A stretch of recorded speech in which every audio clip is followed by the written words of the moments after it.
je voudrais parler de ce que j'ai intitulé ce matin Wanted, avis de recherche. Quelque part, Wanted, avis de recherche. Moi, je crois que l'homme a été créé pour être différent de toute la création de Dieu. Moi, je crois que l'homme a été créé pour être le prolongement de Dieu. Je crois que la femme a été créée pour qu'on la recherche. D'ailleurs, la Bible déclare que lorsque Adam nomma les animaux, alléluia, il ne trouva point une aide qui lui soit semblable. Ça veut donc dire que lorsque Adam nommait, il recherchait en même temps son Ève. Alléluia. Je pense qu'au-delà d'être une femme, au-delà d'être un homme, je pense que l'espèce humaine est une espèce rare. Je pense qu'effectivement, nous attisons la jalousie dans toute la création.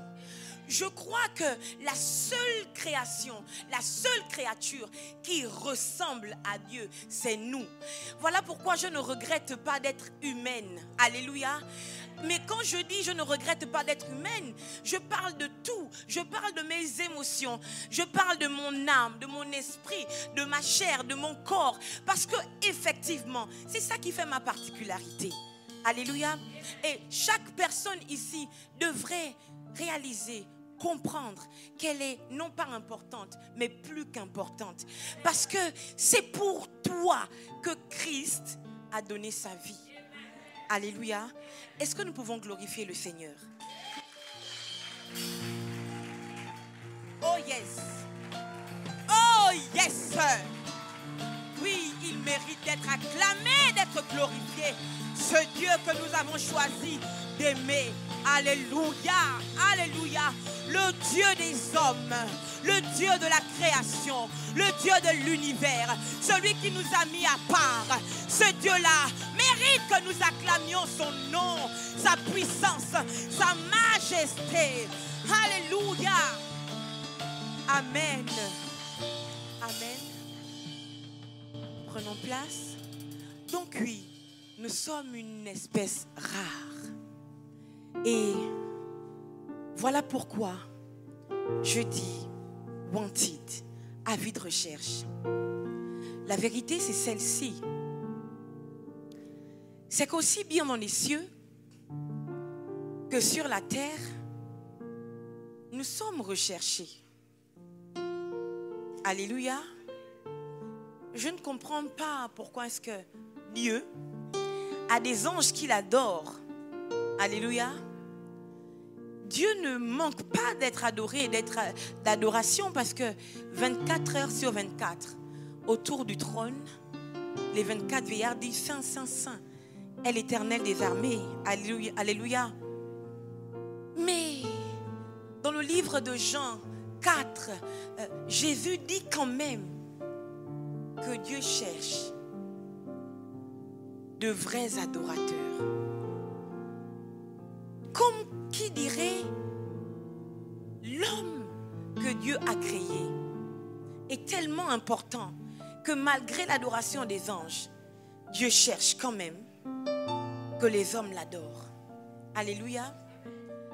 Sur la terre aussi, dans le ciel il cherche, mais quand il se montre sur la terre, d'abord dans l'épisode d'Ésaïe où il dit il vit le trône et le pan de sa robe remplissait le temple et les anges criaient Saint, Saint, Saint est l'Éternel des armées, toute la terre est remplie de sa gloire. Après ces phrases, Dieu dit qui ira pour nous? Qui enverrai-je? Et je pense que si cette phrase ou cette déclaration ou cette interrogation résonne jusque dans les oreilles d'Ésaïe, c'est que Dieu n'a pas besoin que ce soit un ange qui dise envoie-moi. Alléluia. Dieu a besoin que ce soit un homme qui réponde envoie-moi. Et la question c'est envoie-moi, mais où? Pourquoi faire? Alléluia. Vous voyez que Dieu recherche des hommes. Amen. Et à travers Jésus-Christ, il recherche encore des hommes. Voilà pourquoi Christ, avant de commencer son ministère, sillonne la contrée de Jérusalem pour avoir de son bord des hommes qui avaient l'apparence d'être des hommes simples, sans importance. Mais c'était des hommes capitaux. Comme quoi, même avec 12 personnes, il y a un avenir. Même avec 12 personnes, c'est possible que les choses changent. Alléluia. Donc l'homme est recherché. Mais je réalise qu'il n'y a pas que Dieu qui recherche l'homme.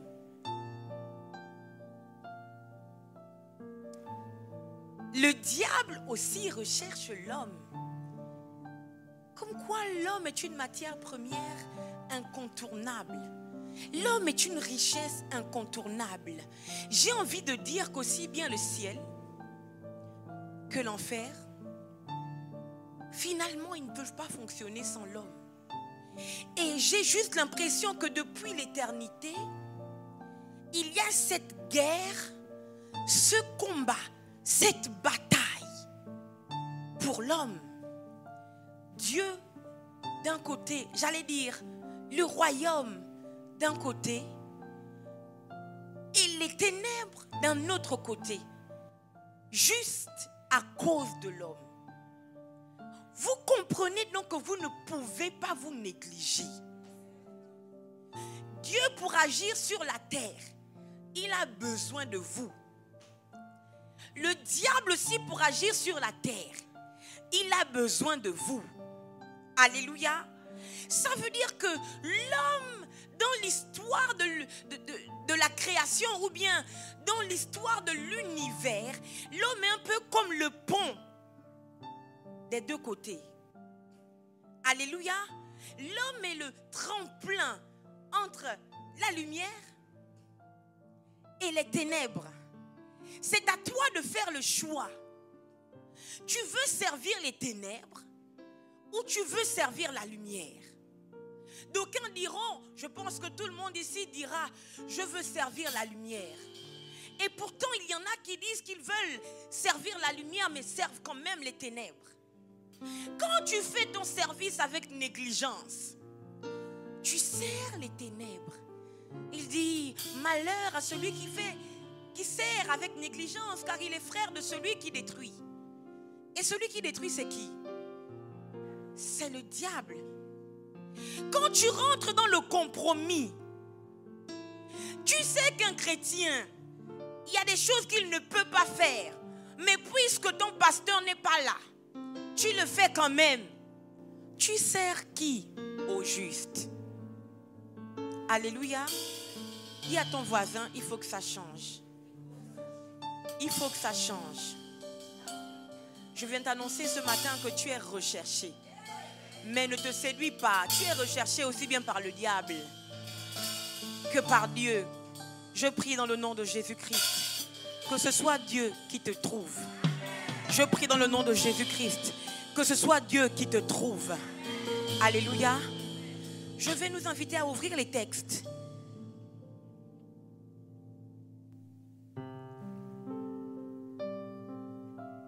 Ouvrons Exode 1er, verset 15. Le roi d'Égypte parla aussi aux sages-femmes des Hébreux, nommées l'une Shifra et l'autre Pua. Il leur dit, quand vous accoucherez les femmes des Hébreux et que vous les verrez sur les sièges, si c'est un garçon, faites-le mourir. Si c'est une fille, laissez-la vivre. Mais les sages-femmes craignirent Dieu et ne firent point ce que leur avait dit le roi d'Égypte. Elles laissèrent vivre les enfants. Le roi, je continue, le roi d'Égypte appela les sages-femmes et leur dit: pourquoi avez-vous agi ainsi et avez-vous laissé vivre les enfants? Les sages-femmes répondirent à Pharaon: c'est que les femmes des Hébreux ne sont pas comme les Égyptiennes, elles sont vigoureuses et elles accouchent avant l'arrivée de la sage-femme. Dieu fit du bien aux sages-femmes et le peuple multiplia, devint très nombreux. Je m'arrête ici. La Bible déclare que Pharaon a le projet de détruire, j'allais dire de tuer tous les mâles des Hébreux. Parce qu'il a entendu quelque chose. C'est-à-dire que Pharaon n'était pas charnel. C'était un homme hautement spirituel.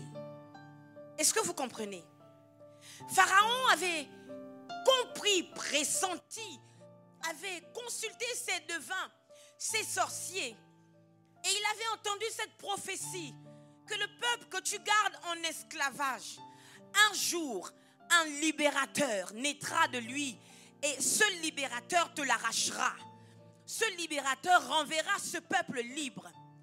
Parce que Pharaon avait besoin non seulement de l'énergie physique d'Israël, mais aussi de l'énergie spirituelle des Hébreux. Pharaon s'est arrangé à tuer les mâles. Pourquoi? Parce que la semence est dans les mâles. Si les hommes meurent, il n'y a pas de semence. Et s'il n'y a pas de semence, il n'y a pas de postérité. Et s'il n'y a pas de postérité, le destin est mort. Alléluia. Ce que Pharaon ne comprenait pas, c'est que le peuple d'Israël était wanted. Pas seulement par lui, mais aussi par un être suprême. Quel que soit l'endroit où Abraham bougeait, Dieu le cherche du regard. Quel que soit l'endroit où Jacob bougeait, Dieu le cherche du regard. Quel que soit l'endroit où Isaac bougeait, Dieu le cherche du regard. Je prie que quels que soient tes mouvements, tu ne quittes jamais le regard de Dieu. Je prophétise que les yeux de l'Éternel réussiront toujours à te retrouver et sa main à te rattraper dans le nom de Jésus. Pharaon ne comprenait pas qu'il se mesurait à quelque chose de plus fort que lui. Comprenez que les sages-femmes égyptiennes des Hébreux étaient égyptiennes. Ce n'étaient pas des Hébreux. Est-ce que vous voyez? C'est grave. Parce que ce sont ces femmes égyptiennes qui avaient décidé de ne pas tuer les mâles. En réalité, le Dieu qui veillait sur Israël avait tourné leur cœur en faveur des Hébreux pour qu'elles n'obéissent pas à leur autorité suprême. Je veux lire différemment. Pour qu'elles ne craignent pas pour leur vie. En fait, elles ont risqué leur vie pour que le plan de Dieu continue d'avancer. Et je me suis demandé pourquoi elles ont pris cette décision. Je pense que ces femmes étaient égyptiennes, peut-être de sang, mais leur cœur avait été rempli par le Dieu des Hébreux. Je pense qu'elles n'assistaient pas aux rituels, aux prières des Hébreux. Je crois que c'est parce que elles avaient été sélectionnées pour le destin de ce peuple que Dieu ne leur a pas posé la question. Dieu est rentré dans leur cœur. En vérité, quand elles regardaient les attitudes de ce peuple, comment ils fonctionnaient, Dieu est rentré dans leur cœur. Comprends que si quand tu as parlé à ta famille, ils n'ont pas voulu se convertir. Comporte-toi comme une chrétienne, comme un chrétien. Je t'assure, ton comportement va remplir ces gens de Dieu. Alléluia. Elles ont dit non, on ne tuera pas. Et Pharaon, puisqu'apparemment il pensait être inarrêtable, Pharaon décide qu'il fallait que tous les enfants mâles meurent quand même. Exode 2. Premier, Exode 2 à partir du premier verset. Un homme de la maison de Lévi avait pris pour femme une fille de Lévi. Cette femme devint enceinte et enfanta un fils. Elle vit qu'il était beau et elle le cacha pendant 3 mois. Ne pouvant plus le cacher, elle prit une caisse de jonc, Saint-Esprit, merci, qu'elle induisit de bitume et de pois. Elle y mit l'enfant et le déposa parmi les roseaux sur le bord du fleuve. La sœur de l'enfant se tint à quelque distance pour savoir ce qui lui arriverait. Dans Exode 1, Pharaon a dit de laisser les femmes. Il s'était trompé.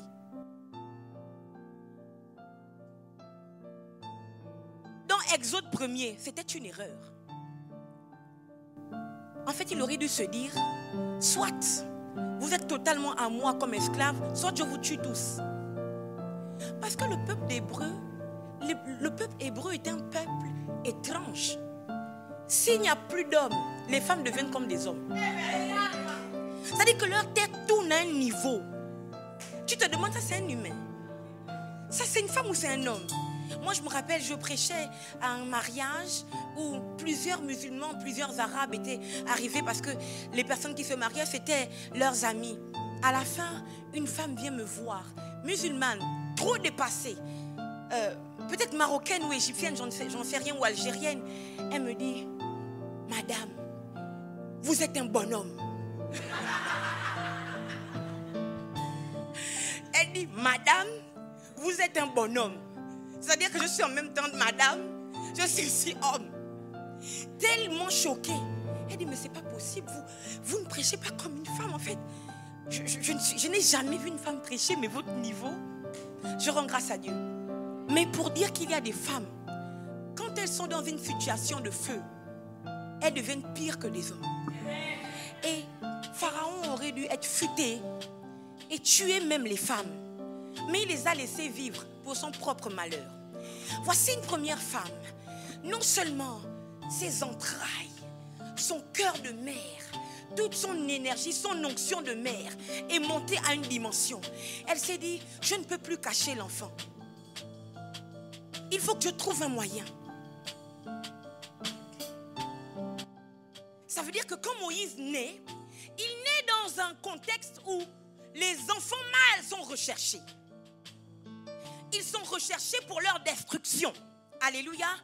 Et ça me fait penser à Jésus, qui naît également dans un contexte où les enfants mâles sont recherchés. Voici ce qui se passe. Moïse a été sauvé par des femmes égyptiennes qui sont censées être influencées par la sorcellerie, la magie et tout ce qui ne glorifie pas Dieu. Alléluia. Jésus-Christ aussi est sauvé par des personnes étrangères, des mages qui sont censés être influencés par l'astrologie, par la magie et par la sorcellerie. Quand ils s'en vont devant Hérode, ils disent, où est le roi des Juifs qui doit naître? Nous avons vu son étoile briller. Hérode dit, il appelle tous les prophètes, tous les scribes.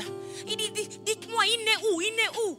On lui dit, à Bethléem, voici ce que annonce le prophète, plein de choses. Et Hérode s'en va vers les mages. Et il dit aux mages, quand vous aurez trouvé l'endroit où se trouve l'enfant, revenez aussi vers moi, afin que moi aussi j'aille l'adorer.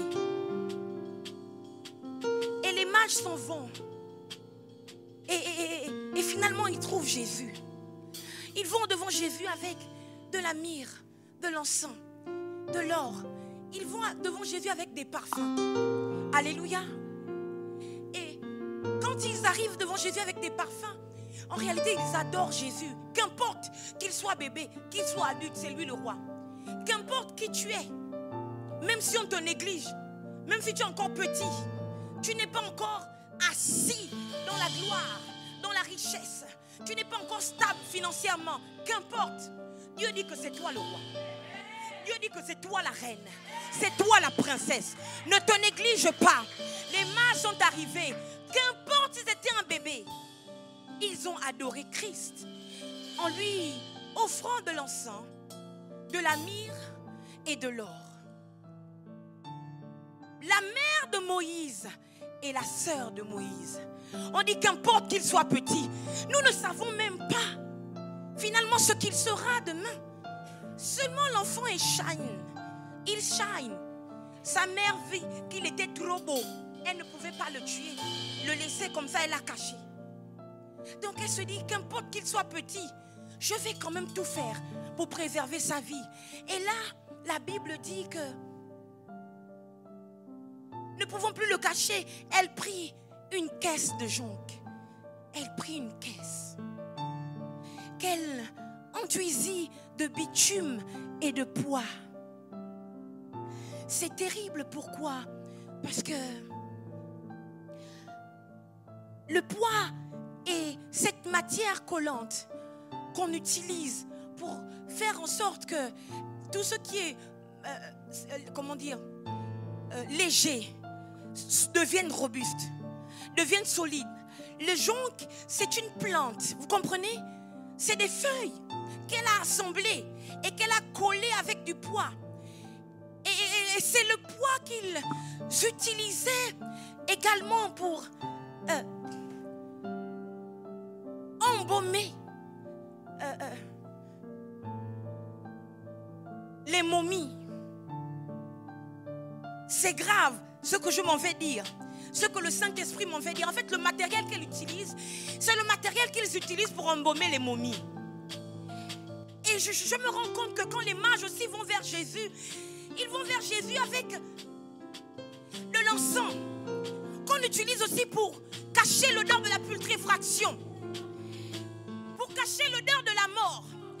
En fait, comme Dieu avait tellement besoin d'eux, Dieu fait une sorte de camouflage. Dieu fait en sorte que Moïse, quand on va le poser sur le Nil, ressemble à un mort. Qui a besoin des morts? Personne.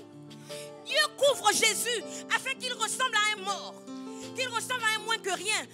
On le fait naître dans une étable au milieu des animaux. On s'en fout. Oui, qui peut faire attention à quelqu'un comme ça? Il n'a même rien. Mais c'était un camouflage. Ce que tu vis aujourd'hui, c'est un camouflage. Ce que tu vis aujourd'hui, c'est un camouflage. Tu veux refuser ta vie. Tu ne veux pas accepter ta vie. Tu ne te rends pas compte que les épreuves par lesquelles tu passes, c'est un camouflage. Parce que si Dieu te dévoile maintenant, Hérode va te tuer. Si Dieu te dévoile maintenant, Pharaon va te tuer. Sois camouflé. Laisse le camouflage de Dieu te couvrir. Tu ressembles à un mort. Tu ressembles à un moins que rien. Reste tranquille. Reste tranquille parce que tu es wanted. Dieu sait que tu es recherché. Pas seulement par lui, mais aussi par l'enfer. Donc il te couvre, il te cache pour un temps, pour un temps, pour un temps, pour un temps. Mais viendra le jour et je le prophétise. Je vais maintenant dans les lieux élevés. Je monte dans l'éternité. J'appelle ton futur dans ton présent. Au nom puissant de Jésus, je prophétise que Dieu raccourcit le temps qui te séparait de ta gloire. Monte à un autre niveau et reçois cette prophétie au nom de Jésus. C'était un camouflage. My God. Mais cambraïse mante rebosa. Immekate.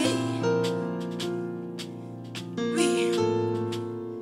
Le bitume est donc ce matériel utilisé pour embaumer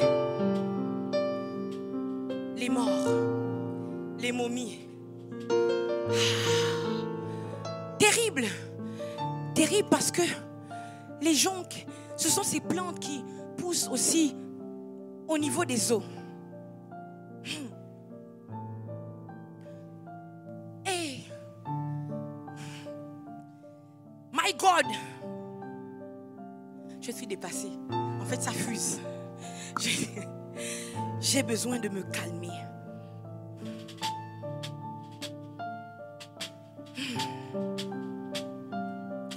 My God.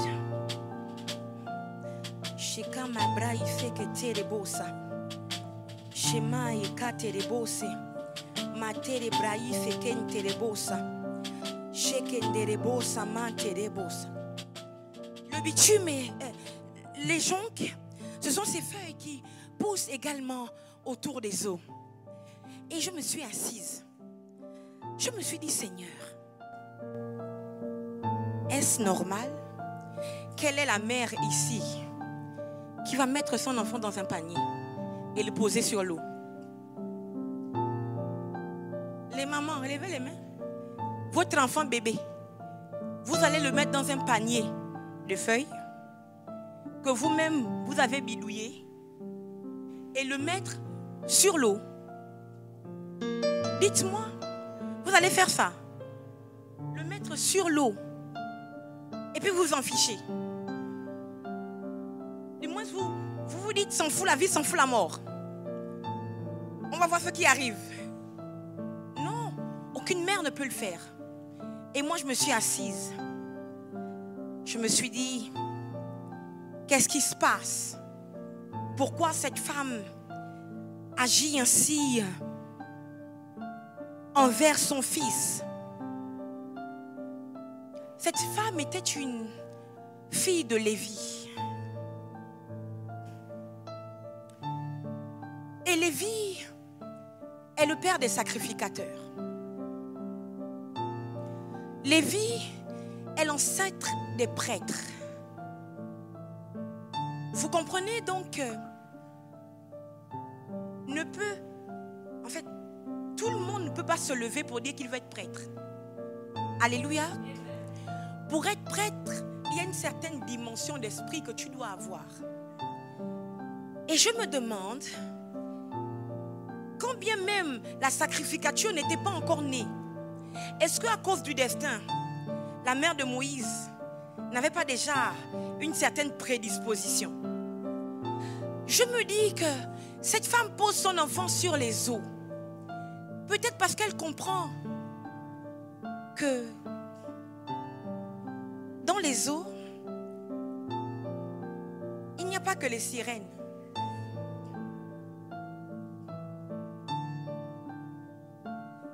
Elle comprend que dans les eaux, il n'y a pas que le diable qui nous attend dans les eaux. En fait, depuis dimanche dernier, je suis en train d'emmener le peuple de Dieu à sortir de la religion. Vraiment, ouvrez votre esprit. Alléluia. Dans les eaux, il n'y a pas que les sirènes. Dans les eaux, il n'y a pas que des esprits maléfiques. Il y a aussi les esprits des eaux, l'ange de l'eau qui travaille avec Dieu. Quand cette femme pose son fils sur l'eau, elle comprend que si on peut arrêter, si on peut éteindre le feu, il faut être très fort pour arrêter l'eau. Elle comprend que si on peut arrêter un homme sur sa course, on ne peut pas arrêter la violence de l'eau. Elle comprend que s'il y a quelqu'un qui peut pousser cet enfant jusque dans son destin, c'est peut-être ce qu'il y a dans les eaux. Et je m'assois, je regarde la vie de Moïse. Je me rends compte que sa vie est environnée d'eau. Moïse est posé sur les eaux par une femme et il est retrouvé sur les eaux par une autre femme. Moïse est devant la mer Rouge. Il déclare quelque chose, la mer obéit. Il lève son bâton, la mer obéit. Moïse est dans le désert et le peuple a soif. Il parle au rocher. Dans le désert. Et le rocher donne de l'eau. Il brutalise même le rocher. Le rocher donne de l'eau. Comme qui dirait, c'est comme si les eaux même attiraient Moïse. C'est comme si les eaux même avaient quelque chose avec Moïse. C'est comme si les eaux même avaient compris que celui-ci a un destin. Quand tu as un destin, même les éléments se mettent en mouvement. Quand tu as un destin, même les éléments se mettent en mouvement. Quand tu as un destin, même la création est d'accord pour travailler en ta faveur. Voilà pourquoi j'aimerais ce soir que les gens réalisent qu'ils ont un destin. Parce qu'ils ont un destin, Dieu va faire en sorte que même les éléments, là où on va citer vos noms pour vous détruire, que les éléments se retournent contre vos détracteurs. Que là où ils vont jeter vos noms, l'eau dans laquelle ils sont allés jeter votre nom, la terre où ils sont allés enterrer votre nom, doit se lever en votre faveur. La femme d'Apocalypse 12, la Bible déclare qu'elle descendit sur la terre. Le dragon jeta son eau impure contre elle. Voici ce que la bouche dit, et ce que la Bible dit. Et la terre vint au secours de la femme. La terre ouvrit sa bouche et engloutit l'eau du dragon. Que ta terre ouvre sa bouche et engloutisse l'eau du dragon qui est jeté contre toi, contre tes enfants, contre ta famille, contre tes projets, contre ton destin, dans le nom de Jésus. Alléluia. Moïse est recherché par l'enfer parce que Moïse a un destin. Jésus-Christ est recherché par l'enfer parce que Jésus a un destin. Et je me rends compte qu'ils ne sont pas les seuls. Tant que vous ne maîtrisez pas votre destin, que vous ne comprenez pas votre destin, vous n'allez pas comprendre les choses qui vous arrivent. Pierre était un pécheur et Pierre vivait sa vie. Mais quand Jésus rentre dans la vie de Pierre, voici une déclaration que Jésus lui fait. Simon, Simon, Satan vous a réclamé pour vous cribler comme du froment. Mais moi, j'ai prié pour toi. En fait, tant que Pierre était loin de son destin, Satan ne le réclamait pas. Tu pleures pourquoi?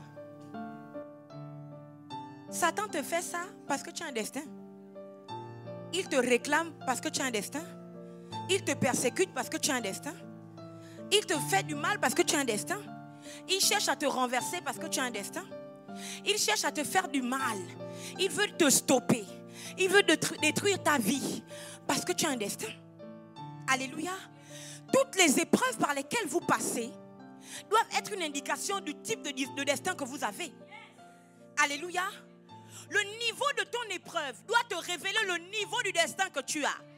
Alléluia. Et ceux qui ont un destin ne pleurent pas. Asseyez-vous et dites-moi, là où vous avez vu que Pierre a pleuré, Moïse a pleuré. Où? Quand on est sur la marche pour accomplir son destin, les larmes nous affaiblissent. Dis à ton voisin, les larmes nous affaiblissent. Est-ce que je suis en train de dire que vous ne pouvez pas pleurer? Non, je ne dis pas. Mais si vous pleurez, il faut que ce soit une nouvelle stratégie de guerre. Mais on ne pleure plus n'importe comment quand on a un destin. On ne pleure plus pour pleurer. On comprend que si ma bouche, si le son de ma voix, c'est une arme, je comprends aussi que même ma sueur est une arme. Si ma sueur est une arme, je comprends aussi que mes larmes sont une arme. Donc je ne peux pas pleurer n'importe comment. Si je pleure, c'est que j'ai déjà beaucoup parlé en langue. J'ai déjà beaucoup chanté. Maintenant, il faut monter au niveau des pleurs. Parce que mes larmes, quand ça coule, Dieu bombe le torse. Il dit, pourquoi il pleure? Et vous n'avez même plus besoin de parler. Parce que ce sont vos larmes qui parlent. Vous n'avez même pas besoin de faire monter un mot. Parce que quand vos larmes coulent, en fait, quand vous arrivez à pleurer, les émotions sont d'un type d'onction. Quand vos émotions sont montées et font couler vos larmes, il n'y a aucune onction qui est libérée sans que quelque chose ne se passe. Alléluia. Donc, comprenez que si vous pleurez, Dieu est en train de monter votre onction à un autre niveau. Alléluia. On ne pleure pas bêtement. Il m'a laissé tomber. Mais mon Dieu. Mon Dieu. Comment ça tu pleures? Il t'a laissé, pas qu'il t'a laissé tomber. Il t'a laissé tomber, dis gloire à Dieu. Merci Seigneur. Merci Seigneur. Parce que même quand Ève a fait n'importe quoi, Adam ne l'a pas laissé tomber. Ils sont restés mariés. Parce que Adam comprenait que wanted, que Ève était wanted là. C'était pas juste pour avoir de la compagnie. C'était pour qu'aujourd'hui, moi je prêche. C'était pour qu'aujourd'hui, toi tu pries. C'était pour qu'aujourd'hui, toi aussi tu aies une postérité. Alléluia. Adam savait. Amen. Quelqu'un n'est pas recherché pour rien. Il est recherché parce qu'il doit accomplir un destin terrible. Un destin violent. Un destin glorieux. Je viens dire ceci à quelqu'un. Vous avez le sentiment que votre destin n'est pas si grand que ça, n'est pas si fort que ça. Le destin est toujours fort. Si Dieu est le Dieu du destin, c'est que le destin n'est pas une petite chose. Le destin est toujours puissant. Le destin est toujours grand. Le destin est toujours fort. Notre problème, c'est que nous n'accomplissons pas notre destin. Nous ne faisons pas ce qu'il faut pour que nous vivions réellement notre destin. Voilà pourquoi on se dit, ah, nous là, c'est les bas, nous autres. Hein. Vous, au moins vous. Si tu faisais ce que tu devais faire, crois-moi, tu comprendrais que ton destin est capital. Alléluia. Je prie que Dieu ouvre les yeux de quelqu'un cet après-midi, qu'il voit que son destin est capital dans le nom puissant de Jésus-Christ de Nazareth. Alléluia. Vous êtes donc recherché par l'enfer à cause de votre destin. Vous êtes aussi recherché par Dieu à cause de votre destin. Mais si Dieu vous cherche,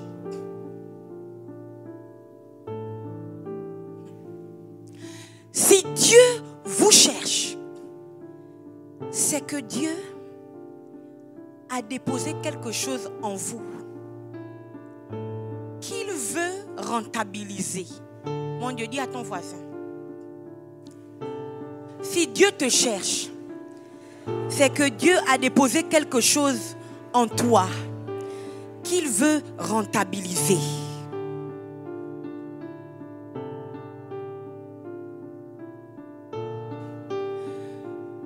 Moïse est né esclave. Alléluia. Moïse était un fils d'esclave. Mais Dieu le cherchait déjà. Ce qui est merveilleux, c'est que Dieu l'a trouvé avant que Pharaon ne le trouve. Je vais le dire différemment. La vérité, c'est que Dieu n'a jamais perdu Moïse. C'est que depuis l'éternité, quand l'arrière-grand-père de Moïse, qui était Lévi, est né, Dieu savait que quand Lévi marchait, Moïse marchait. Quand Lévi s'asseyait, Moïse s'asseyait. Quand Lévi dansait, Moïse dansait. Quand Lévi mangeait, Moïse mangeait. Quand Lévi dormait, Moïse dormait. Quand Lévi pleurait, Moïse pleurait. Quand Lévi faisait tout ce qu'il avait à faire, Moïse aussi le faisait. Voilà pourquoi vous devez vous respecter. Vous devez prendre soin de vous. Parce que quand vous marchez, votre progéniture marche. Quand vous vous levez, votre postérité vous se lève. Quand vous faites un mouvement, ceux qui doivent sortir de vous le font. Si on vous arrête et on vous tue maintenant, tous ceux qui devaient sortir de vous sont morts. Comprenez qu'un homme, un chrétien, doit respecter qui il est. Doit se comporter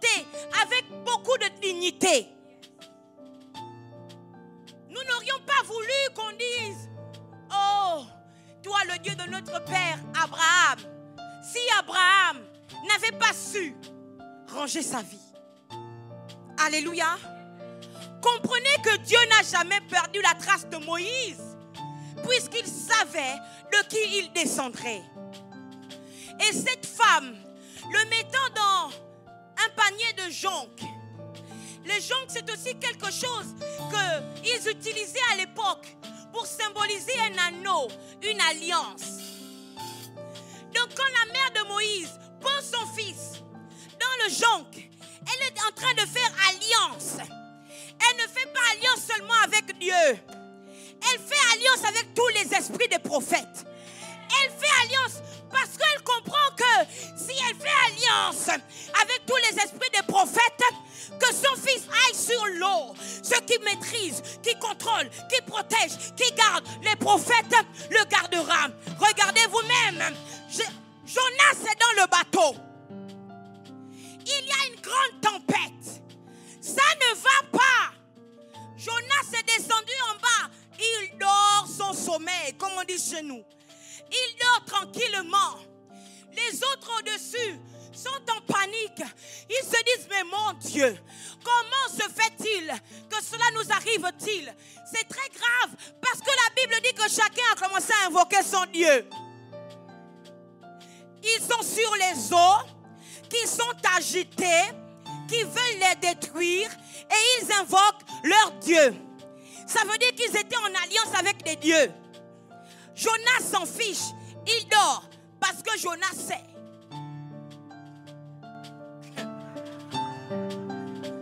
Parce que Jonas sait, faites vos choses.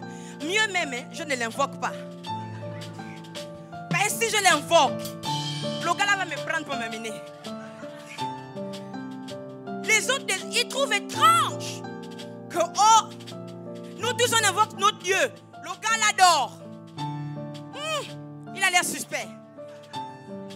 Jonas, on a l'habitude de naviguer. Ça là qui nous arrive là, ce n'est pas normal parce qu'ils ont jeté tout par-dessus bord. Leurs biens, ce n'est pas normal. C'est bizarre. C'est depuis qu'on navigue avec toi là que les choses bizarres nous arrivent. Que les eaux s'agitent. Les eaux ont le flair. Les eaux savent sentir qu'il y a un homme ici, un être. Ils sentent qu'il y a un être supérieur, un être différent. Et ça arrive aux prophètes. Ils peuvent toucher un peu à tout. Vous comprenez que quand Moïse touche à l'eau, Élie touche au feu. Vous voyez que les prophètes ont ce type d'onction pour toucher un peu à tout. My living God. Et là, ils vont réveiller Jonas. Jonas avoue, je suis coupable. C'est moi qui ai wanted.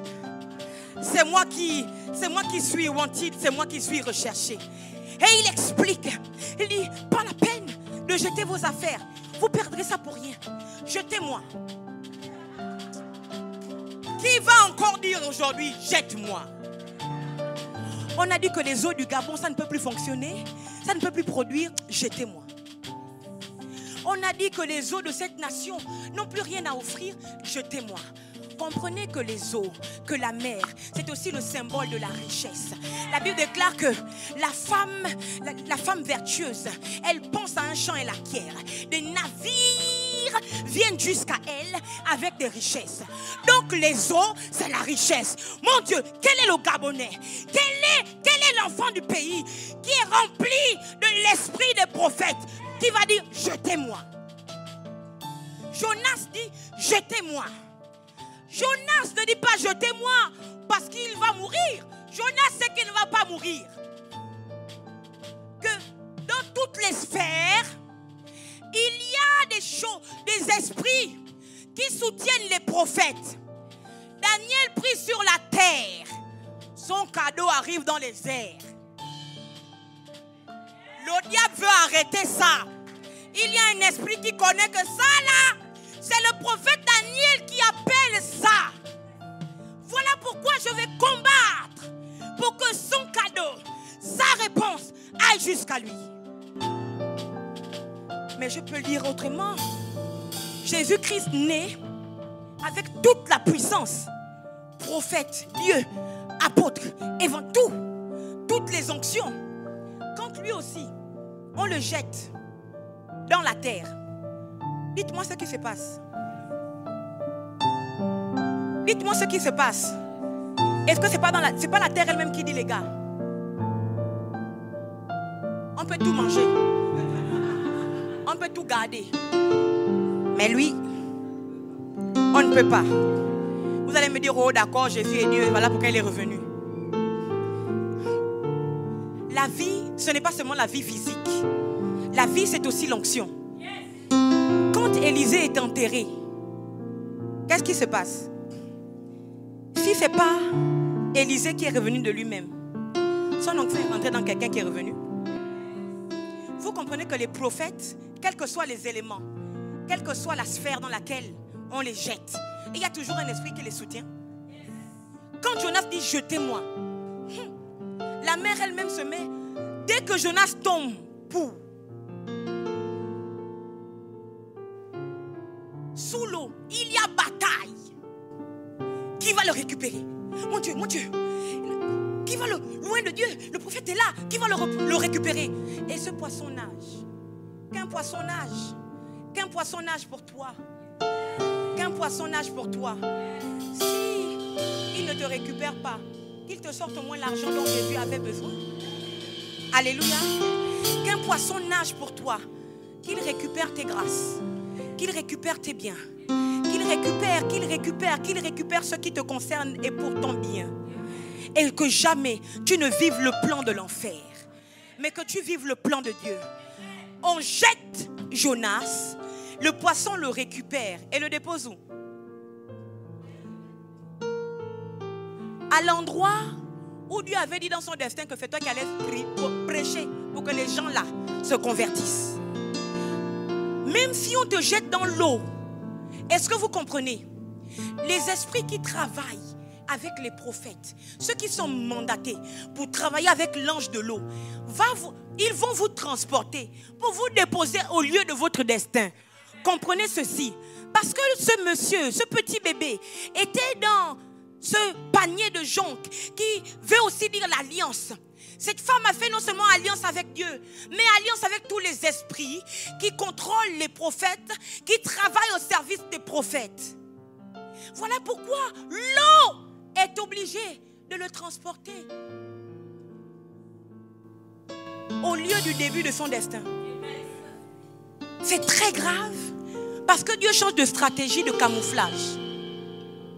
Quand il sort de l'eau, il n'a plus le camouflage de quelqu'un qui est mort. Il a maintenant le camouflage d'un Égyptien. Parce que Dieu sait qu'un esclave ne peut pas libérer un autre esclave. Il faut un homme libre pour libérer des esclaves. C'est pour ça que quand Jésus arrive, il dit que je suis la vérité. Alléluia. Et il explique que vous connaîtrez donc la vérité. Et c'est la vérité qui vous rendra libre. Alléluia.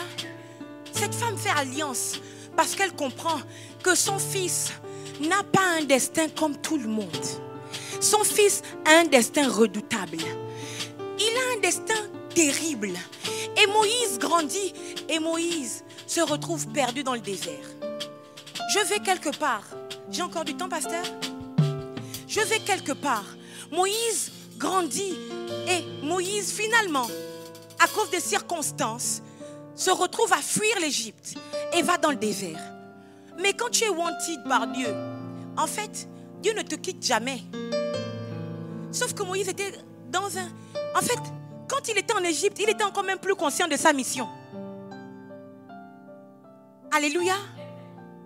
Mais quand il va chez Jéthro, à Madian, dans le désert, Moïse a complètement tout oublié. Moïse a tout oublié. Moïse est devenu un berger qui transporte le troupeau de son beau-père à 40 ans. Ce n'est pas son troupeau. C'est le troupeau de son beau-père. Mon Dieu, Dieu s'est respecté. Dieu a dit à Moïse que pardon, s'il te plaît. Ne me fais pas saguer. Attends Moïse, tu quittes la maison du roi partir être berger. Et même où tu es berger là, c'est pas pour toi. Mais toi, tu ne comprends pas que je t'ai protégé du Nil parce que tu n'es pas quelqu'un de normal. Parce que Dieu le cherchait pour le destin. Dieu se dit qu'il y aura une rencontre. Moïse, comme chaque matin, se lève et va avec le troupeau de son beau-père. Il fait son train-train quotidien. C'est dans votre train-train quotidien que vous rencontrerez le Seigneur. C'était dans son train-train quotidien que Gédéon entend: je te salue, vaillant héros. Oh! Le destin ne bouge pas, ne se révèle pas quand on ne fait rien. Dis à ton frère.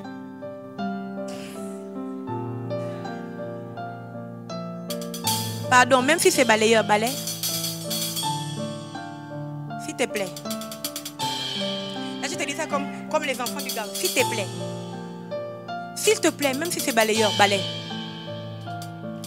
Pardon. Vraiment, par les compassions du Christ. Même si c'est dame de ménage, fais le ménage. Dieu est un Dieu de mouvement. Dieu est un Dieu actif. Il n'est pas un Dieu passif.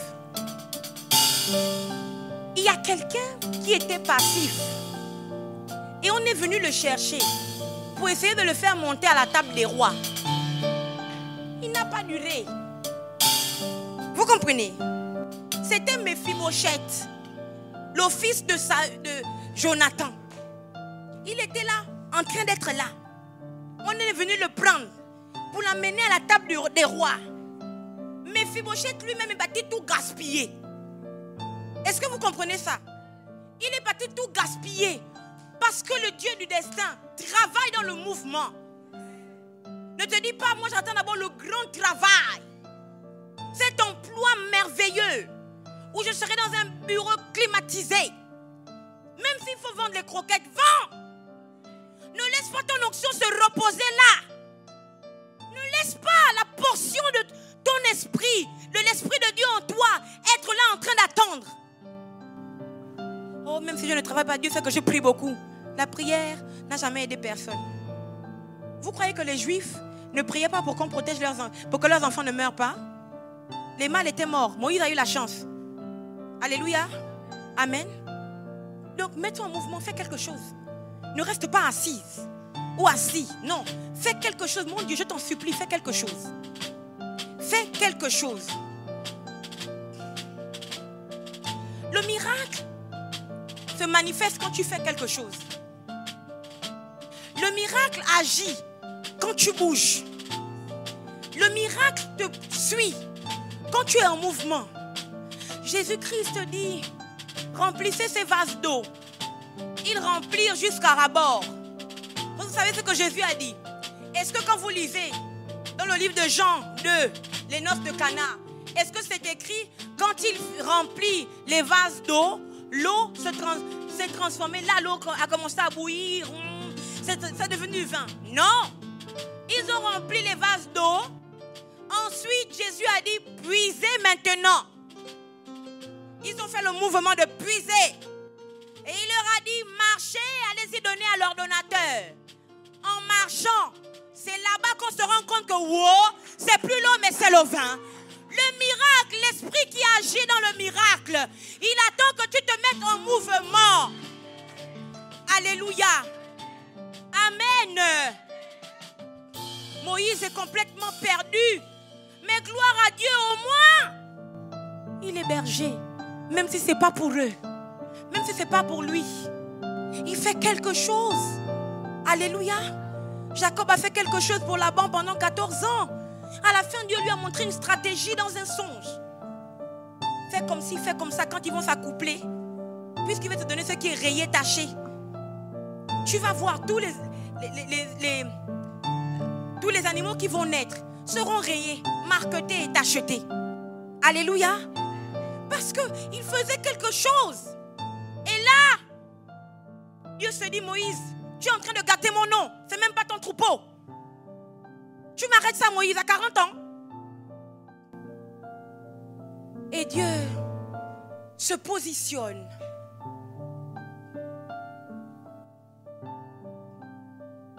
Dieu se positionne dans un buisson. Le buisson est cet arbre qui a des épines. Comme quoi, Dieu peut se positionner dans ce qui te fait mal aujourd'hui. Le buisson est cet arbre qui a beaucoup d'épines. Un peu comme la couronne d'épines que Jésus a portée pour toi. C'était une couronne d'épines, mais qui présageait une couronne glorieuse. Ça fait mal. Tu es triste. On te rejette.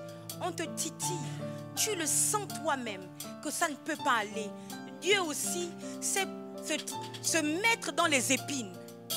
Mais si tu résistes, l'épine en question, la couronne d'épines en question se transformera en couronne d'or, en couronne de pierres précieuses. Alléluia. Dieu se positionne dans les épines comme si ça ne suffisait pas. Et Dieu se présente comme un feu. Alléluia. Pour attirer Moïse, nous sommes dans le désert. Il fait extrêmement chaud. Si on rajoute le feu, c'est encore trop. Mais Moïse va vers ce buisson plein de feu. Parce que le type de destin que Moïse portait était un destin de feu. Moïse n'aurait pas pu rencontrer, je ne sais pas, quelque chose d'insignifiant, de trop facile. Moïse devait approcher des choses terribles comme le feu, comme les eaux. Parce que son destin était un destin de feu.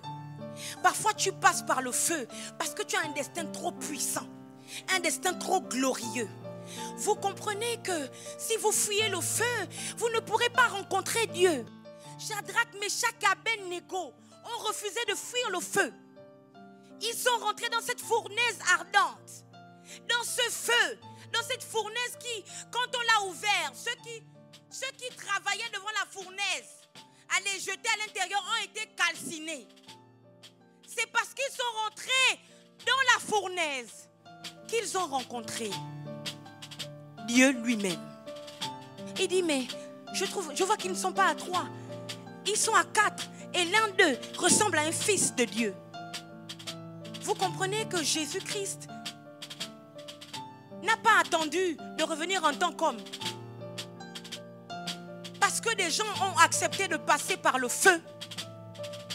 Il est tombé pour se présenter à eux comme étant le Fils de Dieu. Si tu fuis l'épreuve, si tu fuis le feu, tu ne rencontreras pas le Seigneur. Personne n'était gentiment pour lui assis. Et puis, Jésus est venu lui parler. Fais-moi confiance. C'est dans le trouble, dans les complications. Élisabeth a souffert dans la stérilité pendant des années. Ce feu de stérilité. Anne était dans le même feu de stérilité, sans compter les moqueries de sa rivale. Dans ce feu-là, elle a rencontré Dieu. Mais vous comprenez que Dieu a besoin de tomber dans votre feu. En fait, il a besoin que vous passiez par le feu. Parce que les cris qu'on fait sortir dans le feu sont différents des cris qu'on fait sortir dans la joie. J'explique. Les cris qu'on fait sortir dans la joie, on dit Dieu monte au milieu des acclamations de son peuple. Mais faites-moi confiance. Les cris de feu, dans les cris de feu, Dieu descend avec puissance. Dieu descend pour baptiser ceux qui crient des cris de feu. Je comprends pourquoi le pays est dans le feu. Je comprends. S'il y a un intercesseur, s'il y a un homme ici, une femme ici qui comprend ces choses, est-ce que tu peux commencer à chauffer l'atmosphère? Je comprends pourquoi le pays est dans le feu. Maman, maman, maman. Je comprends pourquoi le pays est dans le feu. Le pays est dans le feu parce que c'est le meilleur moyen de crier un cri qui va attirer Jésus, le Dieu du feu. Hey, yeah. Oh, oh. Comprenez que le Gabon n'est pas le seul pays qui a été dans cette situation. Israël était dominé par les prophètes de Baal. Oh yeah, oh, oh. Les Juifs étaient dominés par les prophètes de Baal. Les Juifs étaient dominés par les prophètes, par la sorcellerie de Baal, de Jézabel. Il y avait le feu en Israël. Il y avait le feu. Maman, maman, maman, yeah. Oh, le pays est dans le feu parce que c'est le meilleur moyen d'attirer le Dieu du feu. Le Dieu du feu. Hey, hey, hey, ah. Je crois que Dieu a des intercesseurs dans cette nation. Je crois que Dieu a des hommes et des femmes saisis de l'esprit de prophète dans cette nation. Je ne suis pas venue seulement pour te faire du bien. Je suis venue en tant que prophétesse déclarer une parole sur ce pays. Je bénis le Seigneur pour le feu qu'il y a au Gabon. Parce que je sais que le feu attire le feu. Il y avait ce feu en Israël. Les prophètes de Baal avaient obscurci la nation. Jézabel avait prêché son évangile. Makebraïsata, c'était devenu difficile. Trop de confusion. On ne savait plus qui était Dieu. On ne savait plus quoi faire. Brekantaï brosa. Mais, Élie, le prophète de feu, parle. Il dit, c'est le moment. J'en ai marre de fuir, de me cacher. Nous allons nous retrouver sur la montagne. Chez Kambraïsata, quand il y a le feu étranger, tous ceux qui ont l'esprit des prophètes doivent monter sur la montagne. Rebo Sata, Brimazaï Kete Rebo. Leur feu est aussi fort parce que la nation est encore dans la vallée. Leur feu est aussi fort parce que la nation est encore dans la vallée. Mais si vous montez, portez la nation, portez le pays, gravissez avec le Gabon sur vos épaules, gravissez la montagne, allez-y au-dessus. Nous combattons, mais nous ne combattons pas sur leur terrain. Nous devons monter le combat dans un terrain qui nous avantage. Et le terrain qui nous avantage, c'est la montagne. Leur feu ne peut pas tomber sur la montagne. Leur feu ne peut pas tomber sur la montagne. Parce que leur feu ne vient pas d'en haut. Leur feu vient d'en bas. C'est pour ça qu'ils veulent rester en bas. Ils veulent rester laisser la nation en bas. Parce que leur feu vient tout droit des enfers, de l'abîme. Mais si vous faites monter le pays sur la montagne, ils ne réussiront pas à vous tromper, à dire que le feu va monter jusqu'en haut sur la montagne. Nous, notre feu est différent. Il ne vient pas du bas. Nous, notre feu est différent. Le feu que nous invoquons, le feu que nous appelons, le feu que nous réclamons, le feu que nous appelons, il vient d'en haut. Oh, Élie a dit, bâtissez un hôtel. Qui va bâtir un hôtel? Élie a dit, bâtissez un hôtel. Monte le combat en haut. Monte le combat. Je vois des gens qui sont émus, des larmes qui coulent. Aucune larme ne coulera sans faire des dégâts dans le camp de l'ennemi. Je vois des gens qui crient. Aucun cri ne montera sans causer des dégâts dans le camp de l'ennemi. Je ne suis pas venu seulement pour Providence. Je suis venu pour mon pays.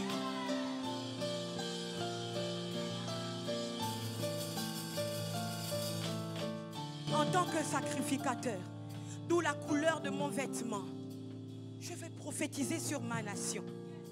Je déclare que le Gabon monte sur la montagne. Je déclare que le Gabon monte sur la montagne. Je déclare que les fils de Dieu qui ont vécu le feu, mon Dieu, commencent à bâtir un hôtel. Élie l'a fait parce qu'Israël avait un destin. Le Messie devait venir par Israël. Mais si Israël ne comprenait pas que c'était l'Éternel qui était Dieu, mais mon Dieu, comment le Messie aurait pu arriver?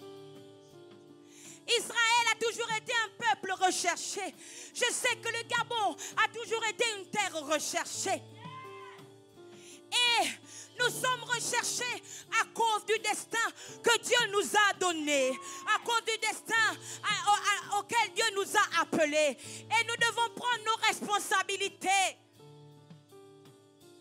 Le changement ne se fera pas sans nous. Le changement se fera par nous. Même quand quelqu'un est droit, dès qu'il rentre là-bas, il est dénaturé. Vous comprenez que le secours ne viendra pas de là-bas. Vous faites monter la nation en haut parce que votre feu descend. Votre feu vient du haut vers le bas. Votre feu vient du haut vers le bas. Dieu se présente à Moïse comme étant un feu parce qu'il s'agit de faire sortir une nation dans un feu étranger pour le faire basculer dans le feu du fondeur. Alléluia. Est-ce que tu peux commencer à prier? Tu es un...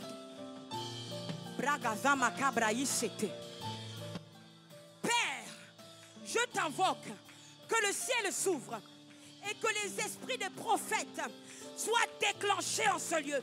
Que tous ceux qui sont intercesseurs prophétiques, que tous ceux qui ont reçu l'onction pour l'intercession, pour la prière, soient déclenchés en ce lieu. Brahma Braya Sata, Inderewo Soto, Rekata, Maye. Faites monter le pays, faites monter le pays, va à un autre niveau, va à une autre dimension, maintenant même, dans le nom de Jésus, dans le nom de Jésus, dans le nom de Jésus. Vas-y, vas-y, vas-y, vas-y. Église, comprends que Dieu t'a camouflé jusqu'ici pour ce temps. Dieu t'a camouflé jusqu'ici pour ce temps. Alors quand tu pries, laisse que le Saint-Esprit te saisisse. Qu'il y ait un vent qui te touche, qu'il y ait un vent qui souffle, qu'il y ait un vent qui souffle, qu'il y ait un vent...